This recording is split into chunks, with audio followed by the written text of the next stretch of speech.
Deal کے نتیجے میں، ڈھیل نہیں، ڈیل کے نتیجے میں 3 مرتبہ وزیر اعلیٰ اور 3 مرتبہ وزیر اعظم کے عہدے پر لایا گیا، اور پھر آخری مرتبہ یہ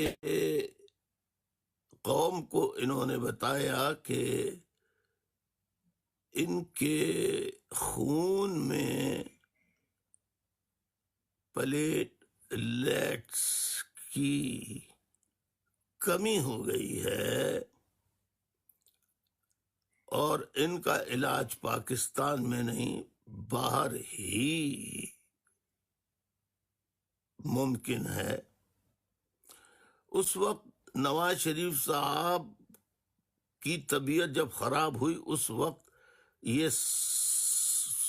سزا یافتہ بھی تھے اور ان کے مقدمات بھی چل رہے تھے، جیل میں تھے یہ۔ اس کے بعد پاکستان کے اسپتالوں میں داخل کیے گئے، علاج کرایا گیا، مگر بقول اخباری بزبانی اخبار مطلب تحریر زبانی اور مختلف انٹرویوز میں یہ بات آتی رہی کہ نواز شریف صاحب کی طبیعت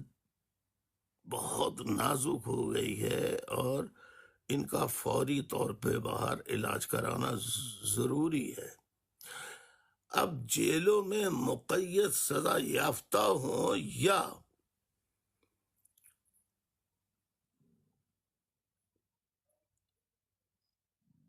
غیر سزا یافتہ ہوں، انڈر ٹرائل پرزنرز ہوں، خراب ہوتی ہے تو ہر اسپتال میں اسپتال ہوتا ہے، پہلے وہاں علاج کے لیے بھیجا جاتا ہے،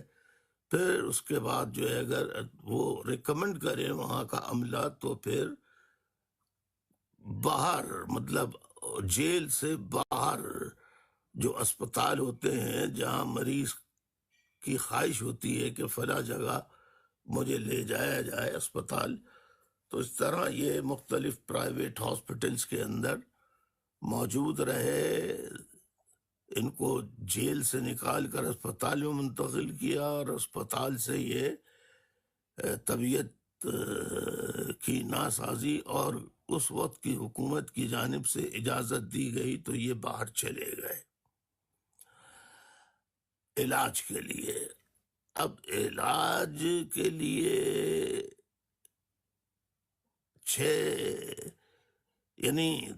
1 مہینے کے لیے علاج کے لیے یہ گئے تھے، 1 مہینے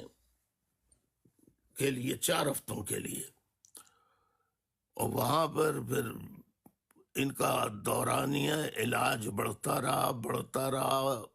مہینے سے 2 مہینے، 2 مہینے سے 3 مہینے، 3 مہینے سے 4، 5، 6، اور اس طرح 1 سال گزر گیا، دوسرا سال بھی گزر گیا، تیسرا سال بھی گزر گیا، اور میاں صاحب ایک اپوزیشن لیڈر کی حیثیت سے ابھر کر سامنے آئے جب انہوں نے فوج کے خلاف، فوج کے جرنیلوں کے خلاف کھلا نام لے کر ان پر تنقید کی، ووٹ کو عزت دو کا نعرہ لگایا اور بہت ساری انہوں نے فوج کے خلاف باتیں کی، تو یہ ایک ضرب المثل بن گئے کہ بھائی نواز شریف صاحب نے بڑا جرت مندانہ اسٹیپ اٹھایا ہے اور یہ کھل کر اب ملٹری اسٹیبلشمنٹ کے خلاف بات کر رہے ہیں۔